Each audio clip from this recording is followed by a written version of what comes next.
Iran के राष्ट्रपति Masoud Pezeshkian ने भारत के प्रधानमंत्री नरेंद्र मोदी को एक न्योता भेजा है। ये न्योता ईरान के पूर्व supreme leader Ayatollah Ali Khamenei के अंतिम संस्कार में शामिल होने का है। खामेनेई को सुपुर्दे खाक करने से जुड़े रीति रिवाज 4 जुलाई से शुरू होंगे।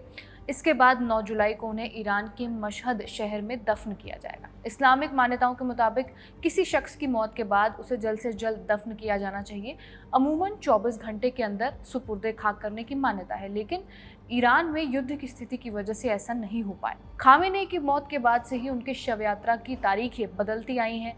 पहले कहा जा रहा था कि उन्हें जून के आखिर में दफनाया जा सकता है, लेकिन बाद में ईरान की सरकारी मीडिया ने यह साफ कर दिया कि खामेनेई को जुलाई में दफनाया जाएगा। 86 साल के अली खामेनेई की मौत 28 फरवरी 2026 को हुई थी, जब तेहरान पर इजराइल और अमेरिका के हवाई हमले शुरू हुए थे।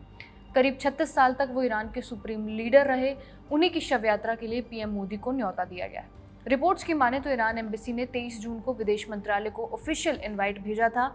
पीएम मोदी के अलावा दुनिया के कई लीडर्स को इनवाइट गया है।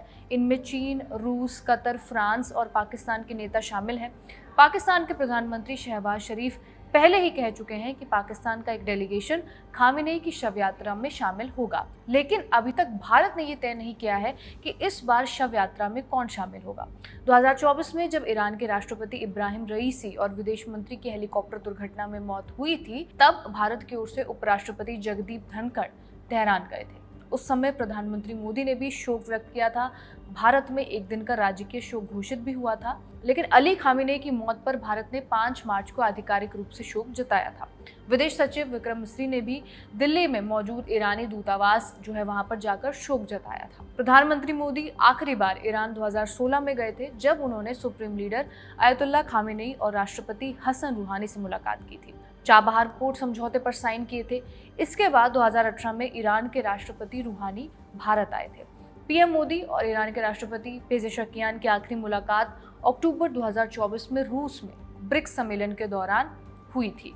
मीडिया रिपोर्ट्स में ये उम्मीद जताई जा रही है कि खामेनेई की अंतिम यात्रा में तेहरान, मशहद और कोम में करीब 2 करोड़ लोग शामिल हो सकते हैं। अगर इतनी बड़ी संख्या में लोग आते हैं तो ये 1989 में ईरान के संस्थापक आयतुल्लाह खोमेनी के अंतिम संस्कार में आए लगभग 1 करोड़ लोगों के रिकॉर्ड को भी पीछे छोड़ सकता है। इसके अलावा अली खामेनेई के बेटे मोज्तबा हुसैनी खामेनेई, जो युद्ध के बाद अब तक सामने नहीं आए हैं, उनके सामने आने की भी अटकलें लगाई जा रही हैं। उनकी सेहत और वो इस समय कहाँ है, इसे लेकर लगातार सवाल उठ रहे हैं। अमेरिका के डिफेंस सेक्रेटरी पीट हेग्सेथ और खुद ट्रंप ने यह दावा किया है कि वो कोमा में है। ऐसे में ये भी देखा जा रहा है कि इस शव यात्रा में वो आएंगे या फिर नहीं। शव यात्रा तब भी हो रही है जब ईरान और अमेरिका के बीच शांति समझौता हुआ है। ईरान के राष्ट्रपति पेजेशकियान और अमेरिका के राष्ट्रपति डोनाल्ड ट्रंप ने अलग अलग डिजिटल समझौतों पर साइन कर दिए हैं। दोनों देशों के बीच फिलहाल स्विट्जरलैंड में पीस टॉक्स भी चल रही हैं। इस वीडियो में बस इतना ही से रिकॉर्ड किया है हमारे साथी सर्वेश ने। मेरा नाम है रिया। आप देखते रहिए खबरगांव। धन्यवाद।